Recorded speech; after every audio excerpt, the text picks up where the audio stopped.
story and the DEI story hits so hard because we've all been in the back of a plane when the turbulence hits or when you're flying through a storm and you're like, I'm so glad I saw the guy with the right stuff and the square jaw get into the cockpit before we took off. And I feel better now thinking about that. No, I mean, like, you want to go thought crime? Like, I'm sorry. If I see a black pilot, I'm going to be like, boy, I hope he's qualified. Well, that's the you wouldn't have done that. You wouldn't have. You wouldn't have done that before. That's not an immediate. No, you wouldn't have done that before. That's not who I am. That's not what I believe. It is the reality the left has created. Well, that was fucking racist. I mean, there's just no way around it. I mean, holy crap. That was Charlie Kirk and his weird incel friends, Jack Posobiec and others, being really racist about black pilots.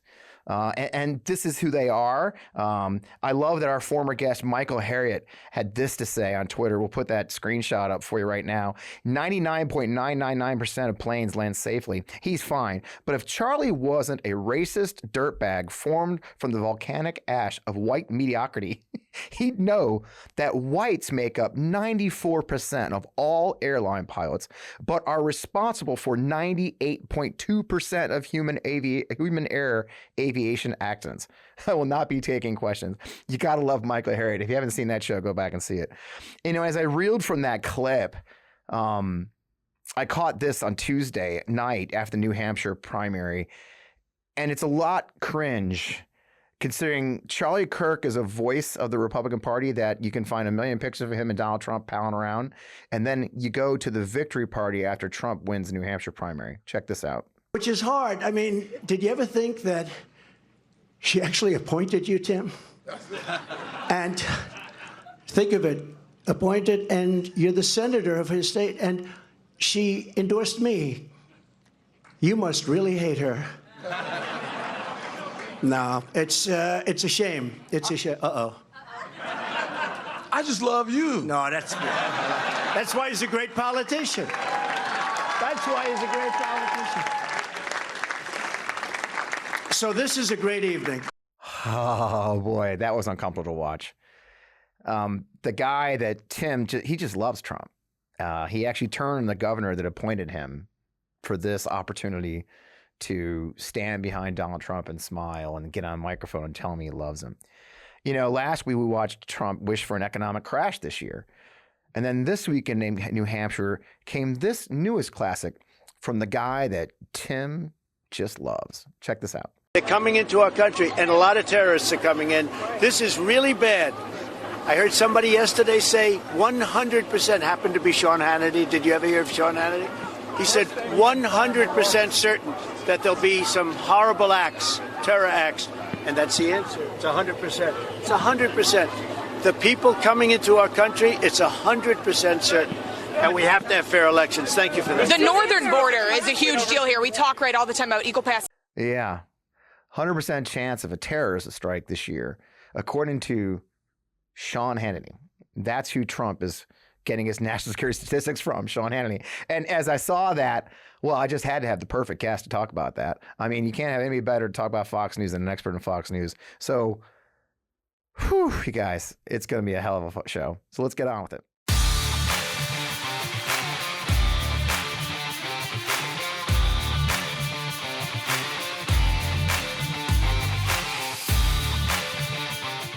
Oh, man. Welcome back to On to Moxie, the FP Wellman. I am Fred Wellman, your host.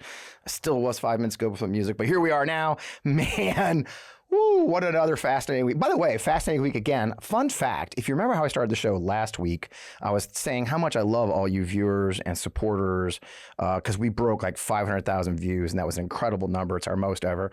You turned around and we hit 727,000 views this week. So I don't know what you're doing. If it's the same people like clicking over and over, I'm fine with that, but thank you. But what an incredible... It's so humbling. I was just telling our guest that's coming up how weird it is to have people watching now. I can't cuss as much, although I do. But I'm so thrilled to have you here. It's been another fascinating week in the nation. New Hampshire's behind us.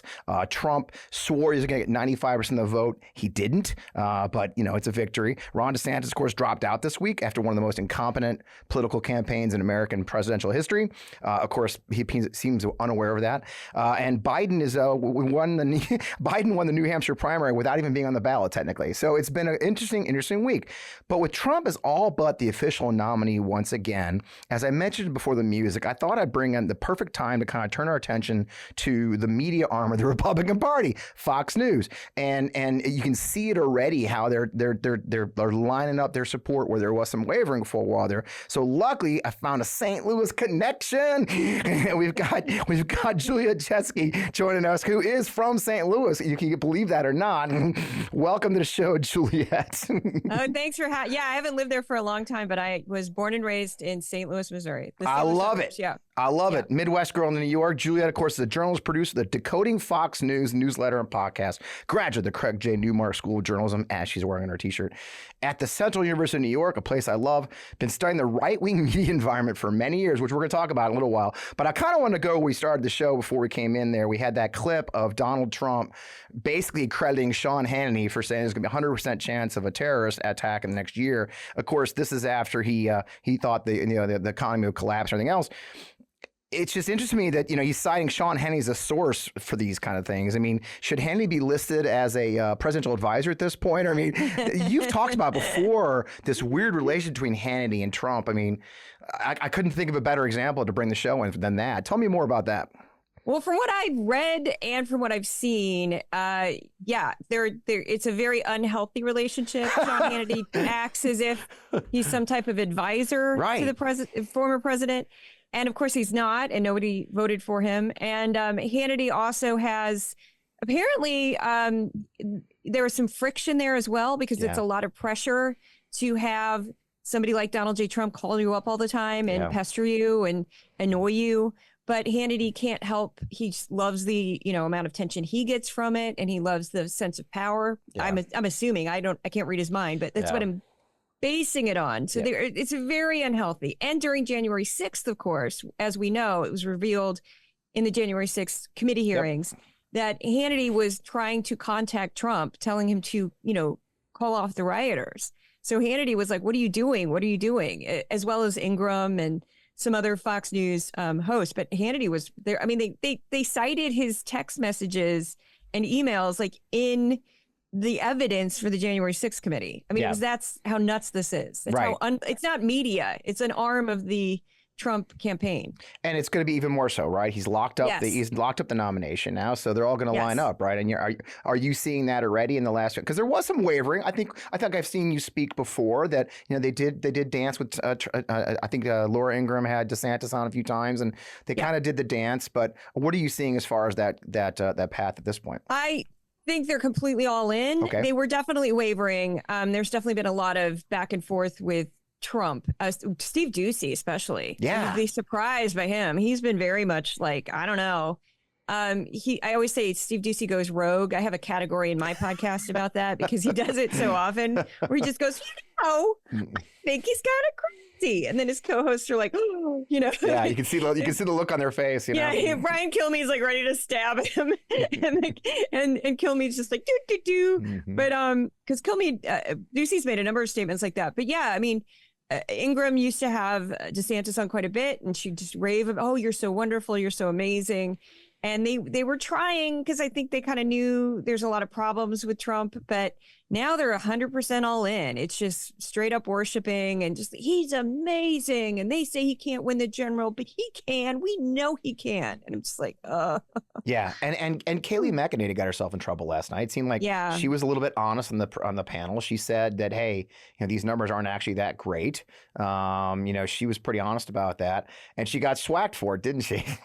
Yeah. And it's interesting because she wasn't the only one. Brett Hume made a comment. He goes, if you treat him like an incumbent, these numbers are bad. He said that at the very beginning, but I guess because he's Brett Hume, it was at the very, very beginning of the the New Hampshire election night special. They have like a 2-hour, it started at 10 p.m. And right at the very beginning, Brett Hume made a comment like that. And I guess because he's an old white man, nobody cares. But Kayleigh McEnany says it, and she used to work for Trump. Right. Then suddenly she says something similar, and suddenly that's a huge, huge problem.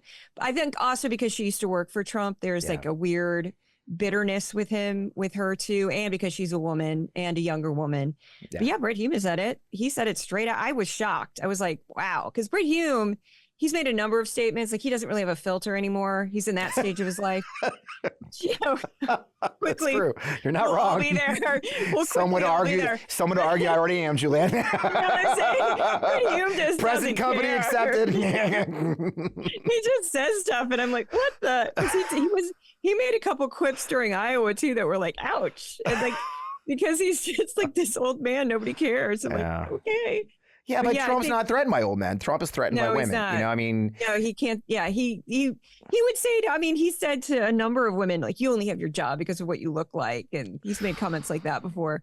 So I'm sure he feels that way about Kayleigh because she's a pretty blonde woman, but Kayleigh's had a few moments that I was shocked where she said the truth. She was talking about abortion during the off-year election, and she was very candid about like this is going to be a problem, you know.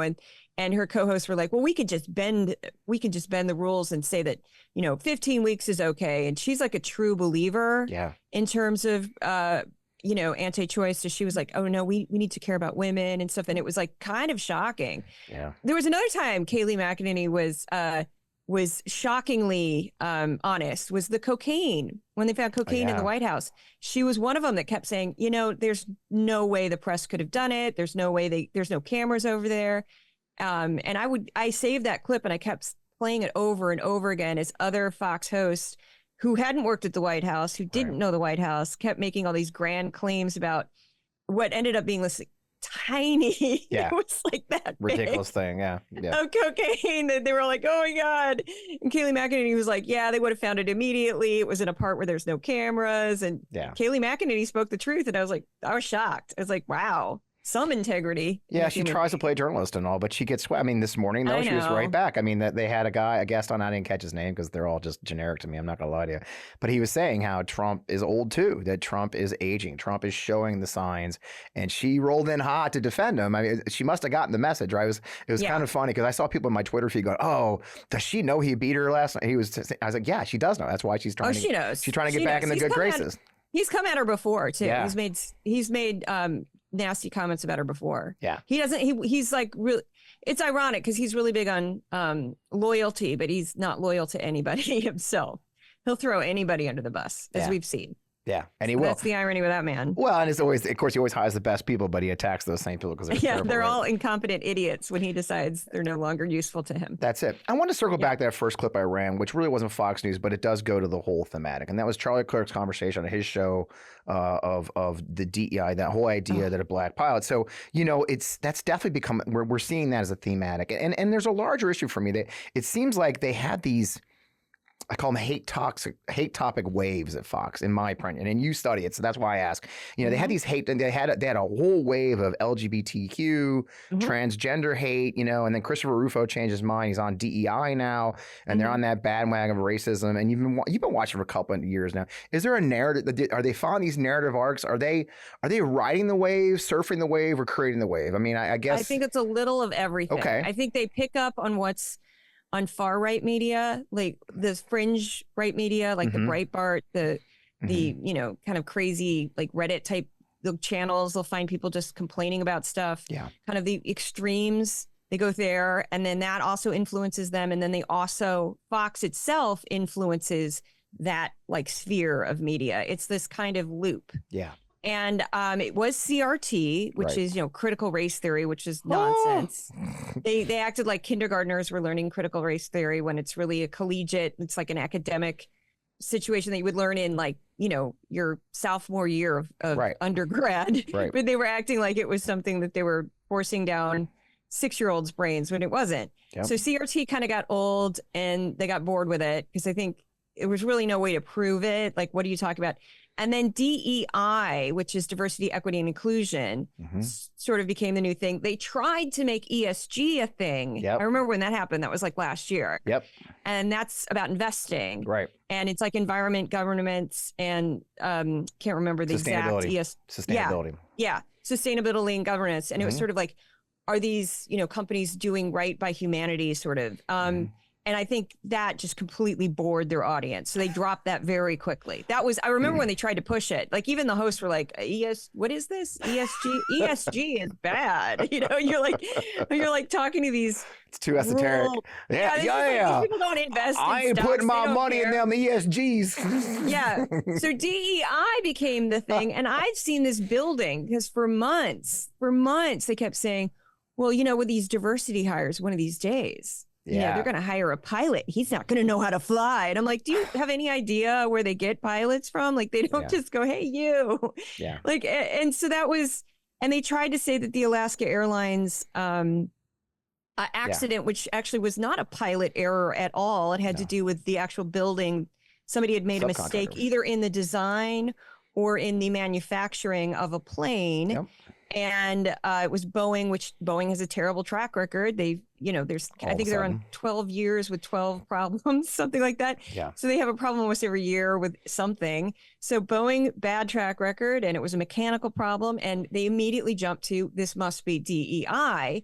And I had fun with that in one of my newsletters. And then I brought back the Pinto because I'm like, remember when white men ruled the universe in the 1970s? Well, guess what? They used to make cars they knew were going to blow up and they didn't care because they figured they'd save more money paying people off after the cars blew up than fixing the problem. This is not new. This has been going on forever. You can't tie that accident to DEI. The funniest clip I had was of Ingram literally going like, you could pay for DEI with your life. And I remember she literally said it like that. She goes, with your life. And then I'm watching it on my end going, come on. Very dramatic. How do you do this? I don't know how you do this, Julie. I don't know how you do. She's like Disney. I call her the Disney villainess who has no glamour because it's kind of who she is with her constant tweaking of her face. Like every few weeks she comes back and I'm like, she looks younger again. How is she doing that? And then she's like, everything just looks perfect and her lips are a little bit fuller and a little bit crooked. And then she's like, hello, I'm Laura Ingram. And I'm like, wow, you are significantly older than me, but you can't tell because anyway, but she's got like the, I'm letting you carry this conversation part because if I say anything as a white male, I can get away with you can do stuff I can't get away with, sister. Well, it's kind of like as a woman, I can get away with saying exactly. I don't care. A woman can get as much plastic surgery as they want. I don't care. Right. Power to you, sister.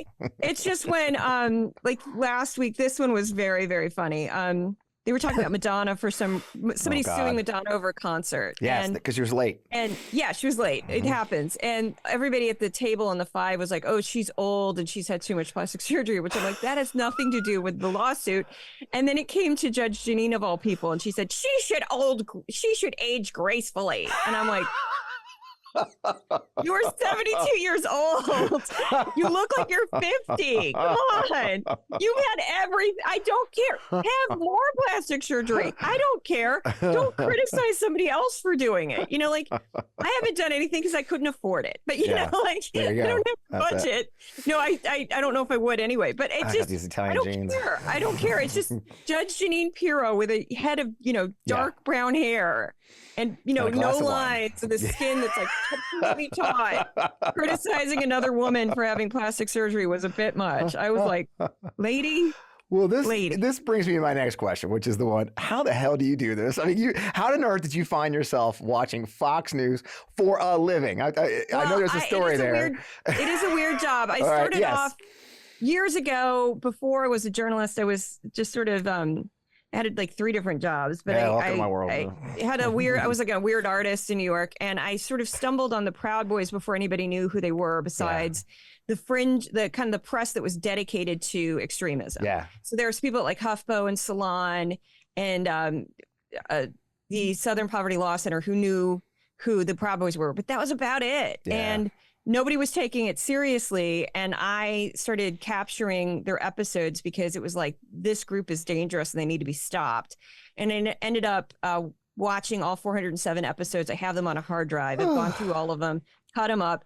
And I found out then I decided to go to grad school after doing that for a couple of years. And then I found out when I was in grad school that it's considered a skill if you can watch really horrible media. Yeah. And I would laugh every time. You know, I'd go, yeah, I've watched like probably a couple thousand hours worth of extremist media. And they'd go, oh, and I'm like, what? And they're like, that's incredible. And I'm like, is it? And they're like, how do you do that? I'm like, I don't know. It is.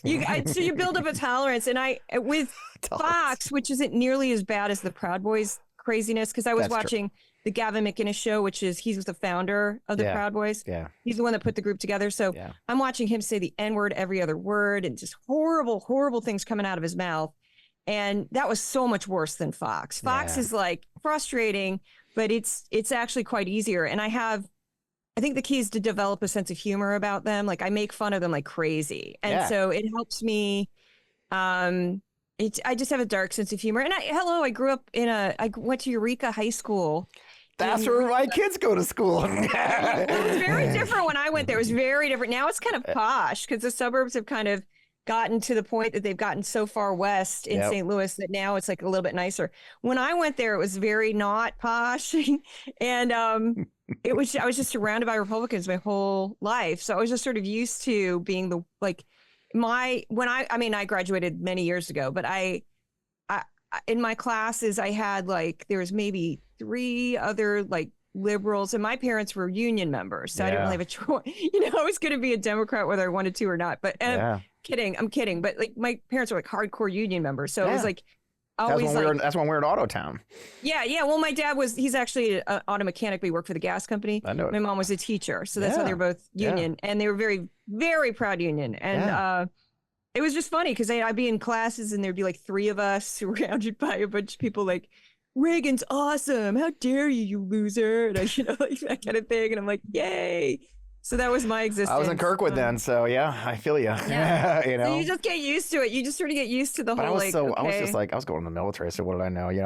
But thank you for your service. Though. Oh well, thank you. I could never. That's something I could never do. I got out of St. Louis. But here we are. So well, you know what? This is a great place. Let's take a break for a minute, and we got some incredible sponsors week. Our friends at Human and Roan, and then we'll come right back. If you're like me, you understand the pain of finding out what to wear each day. I mean, most clothes I have are uncomfortable, never actually the size I really am, and not to mention how much time is wasted trying to find a good outfit. And when you do have a good fit, you can only wear it for a few hours. We have to change for an important meeting or dinner and find a new outfit. Now, everyone wants to dress well at all times because simply put, it's a confidence booster, even for men like me. Men's closets were due for a radical overhaul and reinvention, and Roan stepped up to the challenge. Roan's commuter collection is the most comfortable, breathable, and flexible set of products known to man, and here's why. Roan helps you get ready for any occasion with the commuter collection, which offers the world's most comfortable pants, dress shirts, quarter zips, and polos. You've never have to worry about what to wear when you have the Roan commuter collection. With Gold Fusion anti-odor technology, you'll be smelling fresh and clean all day long. And on top of that, Roan is 100% machine washable, so you can just ditch it all in the dry cleaner or ditch the dry cleaner completely, put it all in your own washing machine yourself. I'm obsessed with the Roan commuter collection. We're on the move a lot, whether it's I'm catching a flight or I'm going to a meeting or whatever. The Roan commuter collection has never let me down so far. The commuter collection can get you through any workday and straight into whatever comes next. So here's what I want you to do. I want you to head to roan.com/Fred. Use promo code Fred to save 20% off your entire order. That's 20% off your entire order when you head to RHONE.com/Fred and use code Fred. It's time for you to find your corner office of comfort. Check out our sponsor, Roan. I hope you'll buy some outfits today. Heart health and staying healthy, especially when you have family, friends, or loved ones that you want to be able to spend as much time with as possible, is so important. February is Heart Health Month in the United States, and more than half the population would still benefit from blood pressure support. Super Beats Heart Chews, the #1 doctor, pharmacist, and cardiologist recommended way to support healthy blood pressure, and they even promote heart healthy energy without the stimulants. Paired with a healthy lifestyle, the antioxidants in Super Beats are clinically shown to be nearly 2 times more effective at promoting normal blood pressure than a healthy lifestyle alone. And with over 40,000 5-star reviews and counting, people are raving about Super Beats Heart Chews. Super Beats Heart Chews are absolutely delicious and are truly much better than any alternative supplements out there. I take my Super Beats Heart Chews each morning, and it's really helped me kickstart my day. And after taking my Super Beats Heart Chews, I feel like I have more energy and I'm ready to take on the day.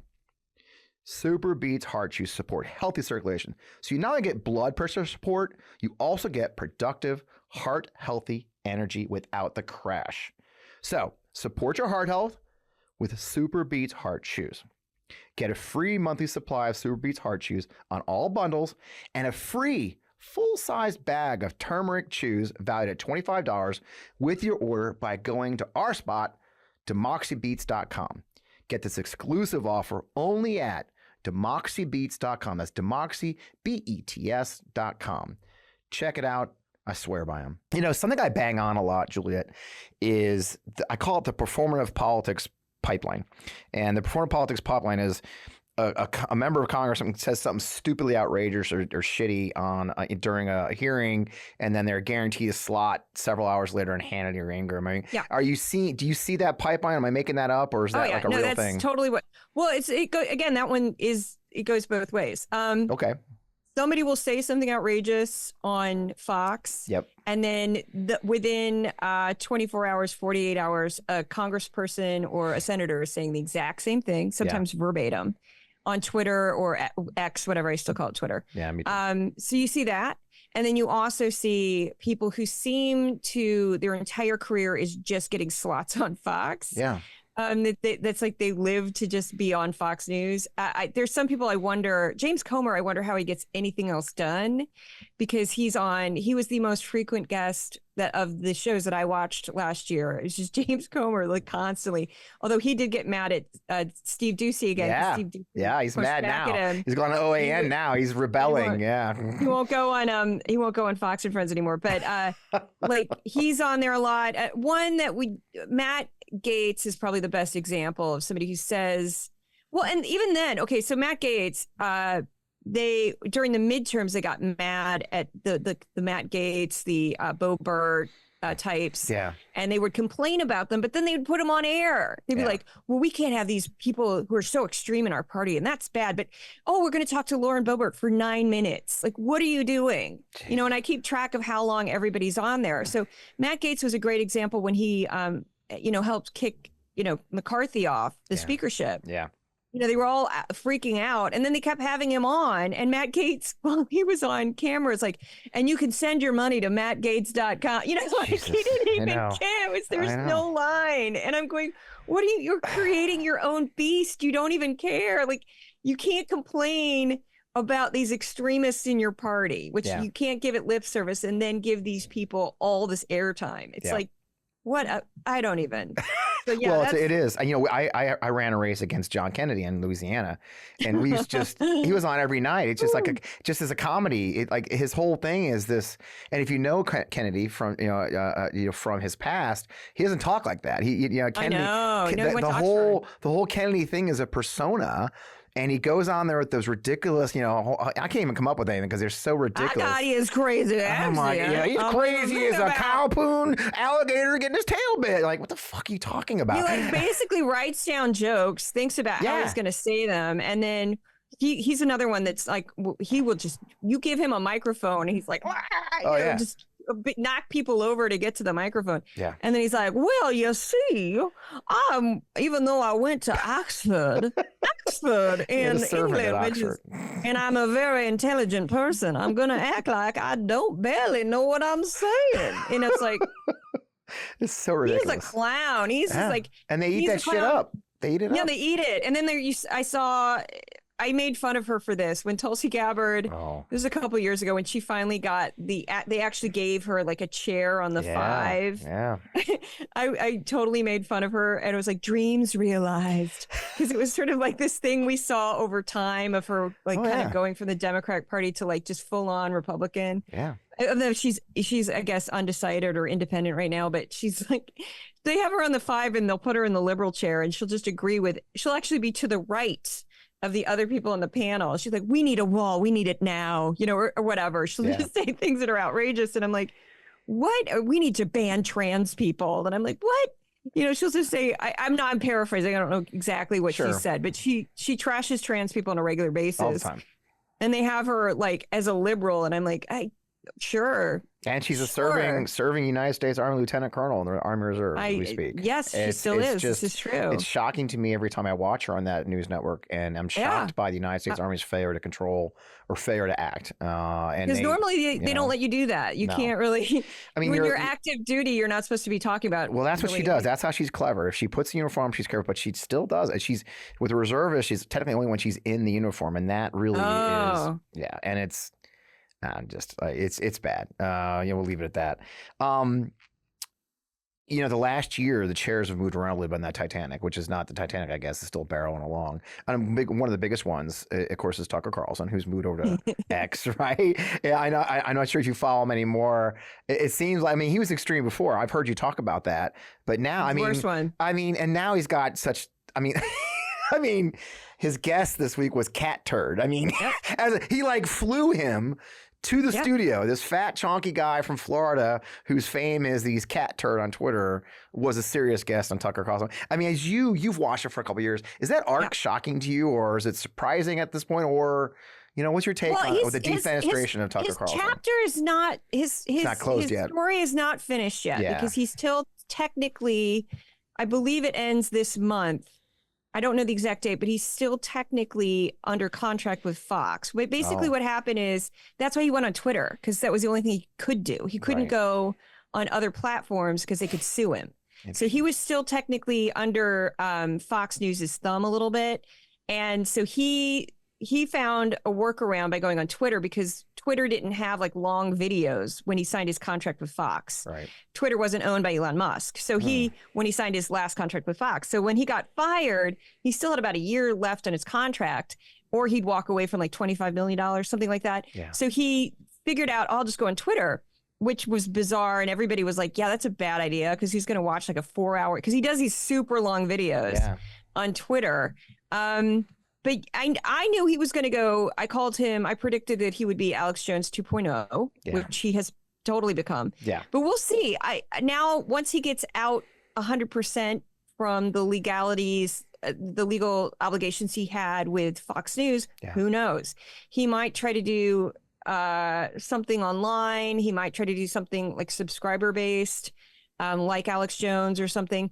It's hard to know, but it has been fun to watch his demise, because he was incredibly influential when he was on Fox. He got McCarthy to give him footage from January 6th. Right. He was affecting legislation in some ways. There's in Brian Stetler's book, he basically flat out said he probably prevented a bombing at one point. That Trump may have bombed, I believe it was Syria. Yeah. And he decided not to, because Tucker Carlson was saying, don't do it.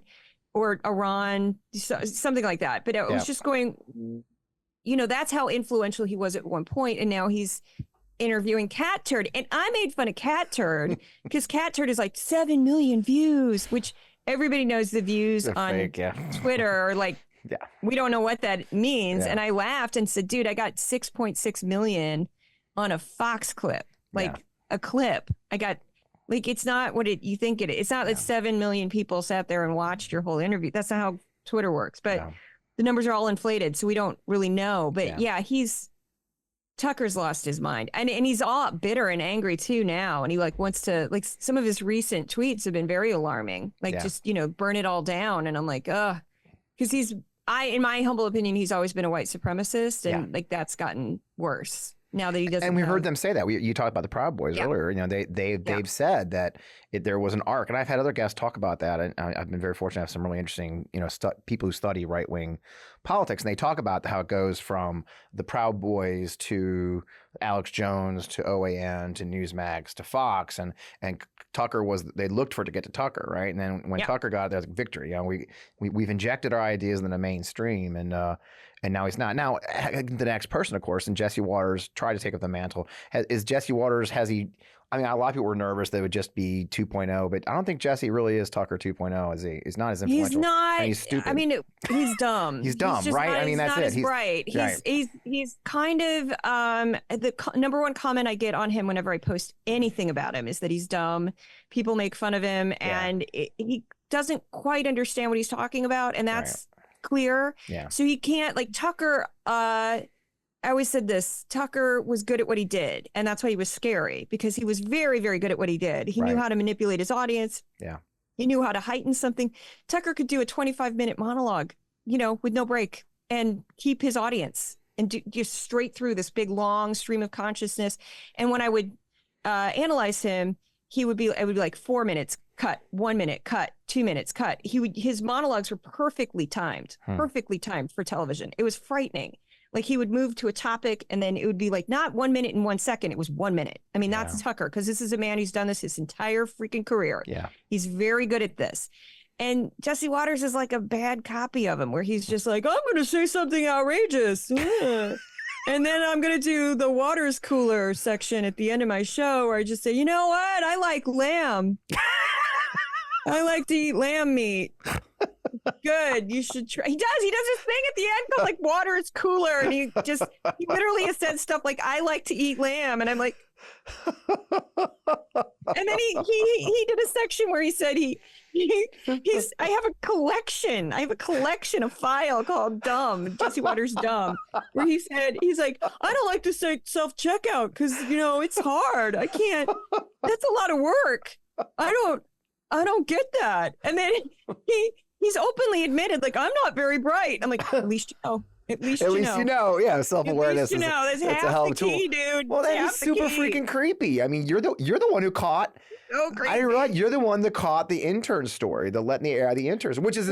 Did she become his wife, or am I making that part up? I mean. Okay. This is what happened. Tell me. It was Easter week. I had a hard drive meltdown, completely break. Okay. And so I was very distracted that week, and I had captured that.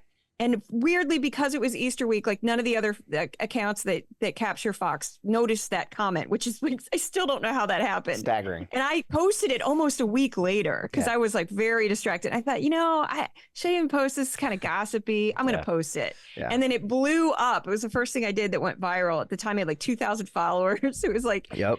It blew up, and basically in the clip he was joking. I got air quotes, and for those listening, because it was like, is he joking? He never said he was joking. No, that he was married at the time with 2 kids, which he left that out, but everybody knew it. And he had this.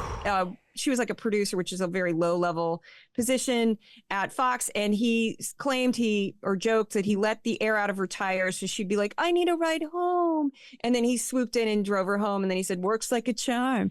And even as his co-hosts were like, what's wrong with you? He was laughing and he said, but we're married now, so it's okay. And I'm like, no, it's not okay. You're disgusting. And he was like 14 years older than her, which not that big of a deal, but with all of the rest combined of like, he was her superior at work. He was married with 2 little kids. Yeah, all of it was just so gross. And so, that's his second wife. I call her wife number 2, wife number 3 any day now. You never know. A guy like that's probably not going to stop at 2. Yeah. Probably might have, Geraldo had 5. It's whatever. Don't moralize to people if you keep getting married, but I do whatever you want. But it's a thing over there, I think. I swear it is a thing over there. There is a pattern with multiple, like Pete Hegseth is on wife number 3 and he's like 42 or something. Also a producer, right? I mean, he cheated on wife number 2 with wife number 3 who worked for him, I believe. Yeah. And now he's with wife, and they have like a bazillion kids because it's like combined marriage. And I'm like, whatever, dude. But I've known Pete for years because he was a veterans advocate when he first started. He had CVA, which I didn't like, and he's in the 100. We were in the 101st Airborne together, so we actually served. I didn't know him then, but that's another one. Man. He's got some issues. He does with the women. He knows it. He's at least said he has some self-awareness. They asked him at one point, and he's like, I never want to get married again. And I'm like, well, that's good. You probably shouldn't, because we agree. You should probably commit to this marriage, buddy. How good of you. Commit. You got a lot of kids to feed. You should probably commit to this one. Do your best, because you've had a lot of divorces for somebody your age. Like there's that. I'm divorced. I'm not judging divorced people at all. But like when you've had 3 and you're 40, it's like, wow, that's a lot. With no breaks. I mean, they pick up the next one, and they keep trading younger. It's just... I know people who do that. They overlap their relationships, and I'm like, yeah, it's nuts. That's just. Yikes. Like they can't be single for any length of time. And I'm like the complete opposite, that I'm like lone wolf. There you are. It's good to be an adult. Now, on that note, there's a lone wolf there, you know, on the 5. Let's go to the 5. You know, which is this still like one of the most popular shows on there? It is. It's like number 1. And we've done clips. Jessica Tarlov fighting the good battle. She's, you know, the left loves her. I mean, she's the hero. Yeah. Is she enough to, is Jessica's voice enough to break through I mean, is it a hopeless battle on that network to break through? Will reality, I guess that's a larger question too. We can do 2 parts. Jessica, I just want to, you know, cheer her on for a moment, but also the next part, of course, is at what point does abject reality break through? So let's do Jessica on the 5 first. I think she's absolutely brilliant. And I think the thing that she does I've watched her also get better at it. Since I've started. Yeah, I agree. Yeah, I've seen that too. She used to be a little bit more meek, and she was always very nice. So she gets along with them very well, which is that I could not do. I've joked all the time. I'd last one day and they'd fire me because they'd go, "Shut up," to Jesse Waters. I'd be like, "Could you just shut your mouth? Could you just stop talking, you pompous eyebrow person?" Like, the eyebrows and hair. Like I would probably just snap at him, and they'd be like, And Greg Gutfield. I mean, it's both of them. It's a competition for smarmy jerks, you know. So and they would be like, "We got to get rid of Jesky." But anyway, I think Tarlov has gotten much, much better at asserting herself and getting out her points of view. And she's very organized, and she'll just be like, bam, bam, bam, bam, bam, bam, bam. Yeah. She'll get her points out very clearly. And she has very good control to deal with them when they start yelling at her. I think if somebody's watching Fox all the time, I kind of think they're lost a little bit. I don't know if you can get them back. Yeah. My goal is to get the people around them from not getting sucked in into sort of understanding these people better, because if you're going to pull somebody out of that, the best way to do it, and that's a whole other episode, but like from what I've read and talked to psychologists about, and I'm going to start working with a man that I interviewed about his book. He wants to do like a regular series where we break down the psychology of some of these clips. Yeah. Because he's like a psychology expert. He's a professor. But to get somebody kind of deprogrammed or de-radicalized, you almost have to be incredible. It's very difficult because you have to be very, very laid back and be like, "Oh, that's cool. So you really believe that? Yeah. Really? Yep. Wow. Okay. How do you believe that? Why would you think that?" You just have to be super chill with them, and they won't listen to facts. They won't listen to logic. But if you kind of make them realize that everything they're saying is nonsense a little bit, that it's kind of hinging on nothing, that can break them free. Or if you can get them to realize that they're just hateful all the time, they're angry all the time. Like if you get them to realize like watching Fox is making you madder, is making you more paranoid, is making you more upset. It's not making you happier. If you can get them to see that can kind of get them to break free a little bit. Yeah. But you're not going to get them by going, Trump's lying, because they won't see that. That helps people like us who aren't sucked in. And it helps people who might be sort of like a fringe, like not fringe, somebody who's like on the edge, swing, somebody who's like a swing type voter, somebody who's like on the fence with Trump, which I can't imagine being that person, but that person exists.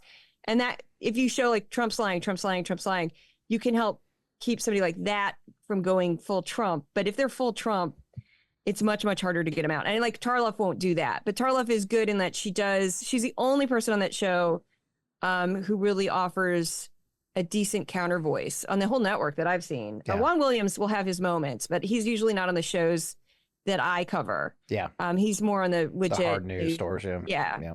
Which aren't watched. So probably the last thing I'll ask you then, Trump's almost pretty much officially the nominee. Let's not even pretend otherwise.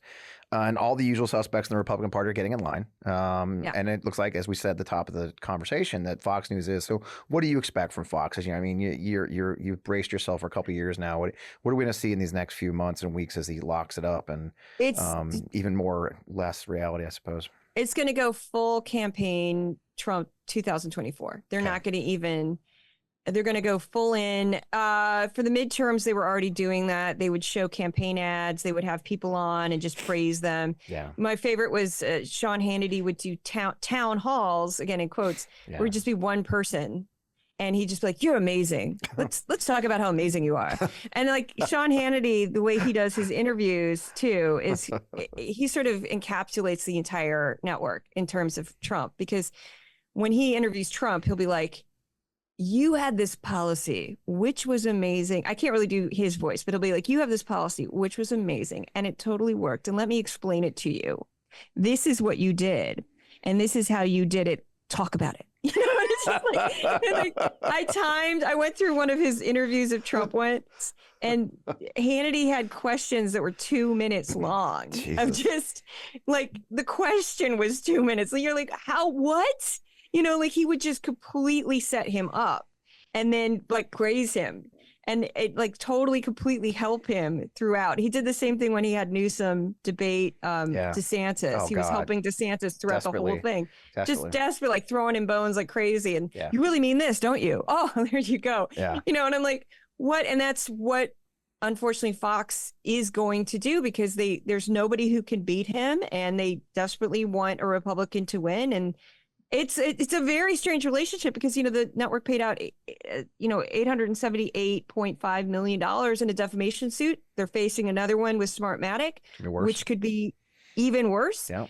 And they just double, triple down. They just can't. It's like this weird, terrible relationship that they can't quit, because they know if they quit, they're going to lose their audience. So they can't. Yeah. And so even if the executives are like, this guy's nuts, and, you know, now it's Lakeland Murdoch, not Rupert. But even if, you know, the Murdoch family is like, this guy's nuts, they can't quit. So they're going to double down, triple down. And it's going to be, I keep joking already in my podcast, it's going to get a lot harder to watch this stupid network, because it's going to be like, I can't, because they're just going to lie. And like, Trump's amazing. Look at how everybody loves Trump. And I'm like, no.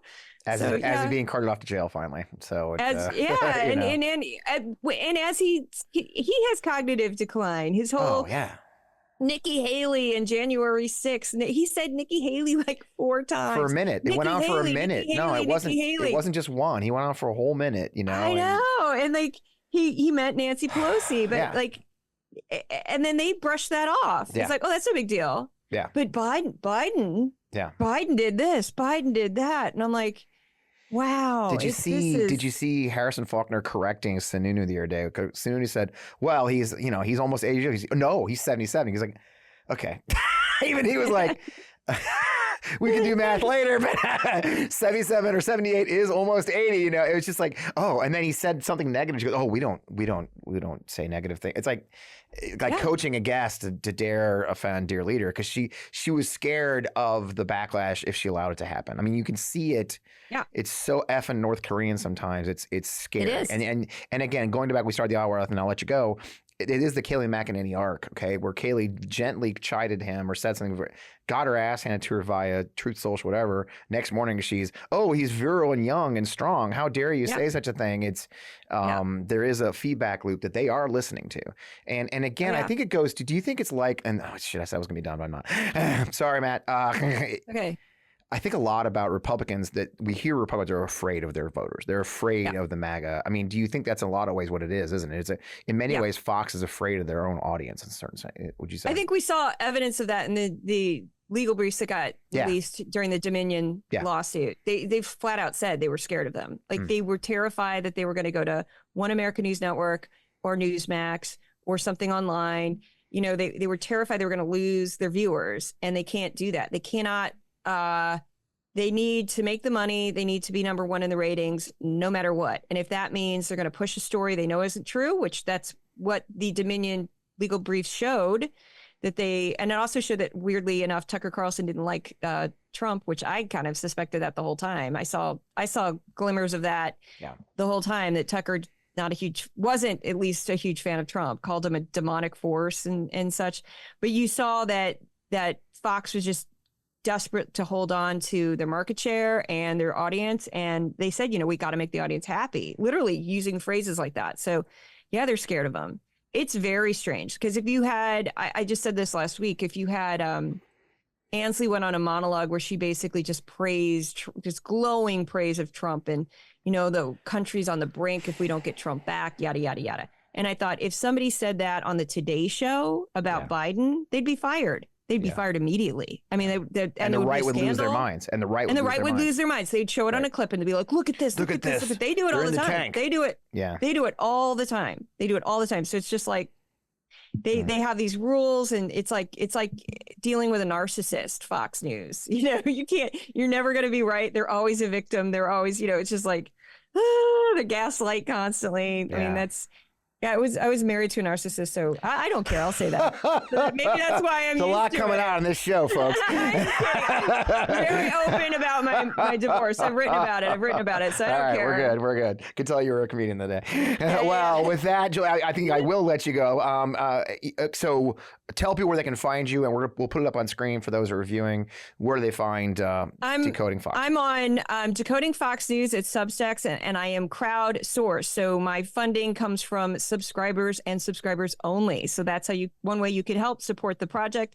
I'm also on Twitter, Threads, Instagram, TikTok, all for Decoding Fox News. And then on YouTube and Facebook, it's my name, Juliet Jeske, because those accounts were made a long time before Decoding Fox News ever existed. So that's it. That's where you can find me all over the place. Find her, folks. Pay for her Substack. That's you guys support good journalism. It's worth it, I assure you. And man, I really appreciate your time today, Jill. I know you've been busy with the New Hampshire primaries this week. Yeah, I'll be going right back to work. All right, get on it. Back to work. Get some sleep. Thanks so much. Thank you. Good talking to you. That was a lot more fun than I expected. That was a great time, and I'm glad Juliet was able to have some fun too and talk about a serious topic, but have a good talk about it. One of my goals of this show is not to just be a talking head. I don't want to be part of the anger system, if you will, right? The get you angry and then click and make you click more. I want you to get in the fight with us. I want you to call your local campaign and volunteer. I want you to phone bank for a campaign or a cause you believe in or you love. We need you to run for office. I need you to love and fight for this democracy. And I was prepping for the show. I found this amazing clip on TikTok of I want to forgive my name if I screwed up, Sophia Angala, who created a unique tool to fight a ridiculous fascist-like move by Virginia Governor Glenn Youngkin a couple of years ago. And she did a little TED Talk about this. And, watch this clip. Virginia Governor Glenn Youngkin created a tip line to report critical race theory being taught in schools. I had a problem with that. So I wanted there to be an easy, fun, community-oriented way to get this tip line taken down as soon as possible. I coded a tool that allowed people to send song lyrics and lines from the Bee Movie to the tip line. Essentially, it takes the name of a real school, a real city in Virginia, and spits out a very ridiculous report. For example, I have reason to believe Thomas Jefferson High School is teaching race. I overheard a teacher saying, shoddy hat than apple-bottom jeans. It's silly, it's goofy, it's just as unserious as the creation of a teacher reporting tip line itself, which is exactly what draws people to this kind of action.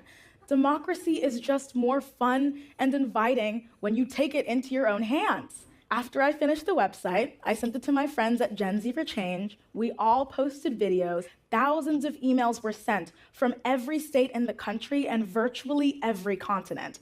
And we had emails bouncing within 48 hours. Months later, the tip line was quietly officially shut down. Didn't even last a year. Because of the skills of a few, the platforms of many, and the will of hundreds of thousands of meddling kids, unified in our intolerance of injustice, we were far more powerful than a couple people in official positions of power. The stability of democracy internationally requires that we use whatever skills and resources we have to combat hate, bring movements to life, and stand united in solidarity with one another on every corner of the globe. Justice can't wait. So take what's in front of you, get really creative, and cause a ruckus. Isn't that amazing? And what I love what she says, the meddling kids getting involved. She saw something that was anti-democratic and ridiculous, and she used her skills to do some coding and figure out how to build a website to make it go away, and it worked. And then that's what I love. That's democracy. That's our democracy, at least. Our crazy constitutional republic democracy where anybody with skills can get involved with the right way. And so I leave you with that last one. I don't usually do so many clips in a show, but I just found her talk so fascinating and so inspiring and so funny. The ability of Gen Z especially to meddle with things, those darn kids. And so I leave you with that, to be inspired to participate in the democracy. Because look, you guys know, you hear me, we're winning. And Biden showed it again this week. Trump is struggling. But look, it's not going to happen if we don't make it happen. We can't sit back. We cannot assume anything right now. The forces of the anti-democracy movement are so strong that the only way we can fight is to fight and to step up. Wars aren't won by polls. Okay, you actually have to fight. So I'm imploring you to do. And I love you watching the show, and I love you sharing the show. I love you seeing comments, and I really do appreciate it. Sometimes it gets crazy. I think we had 3,000 or 4,000 comments this week. It's crazy. Get involved. You can do it. We can win this fight, but we're going to have to do it not sitting in our chairs at our desks. We're going to have to get in the fight. So with that, you can always find me, as always, at FP Wellman. I'm still on X. You can find us, find this show if you want to get it early on the On Democracy podcast on YouTube. I'd love you to subscribe. Getting a ton of views there now. And of course, as always, we're here every week, Friday night on the MeidasTouch Network. Thank you for being a part of the fight. Thank you for your incredible support. Find us on Substack, wherever you can. Thank you, thank you, thank you. We will see you next week.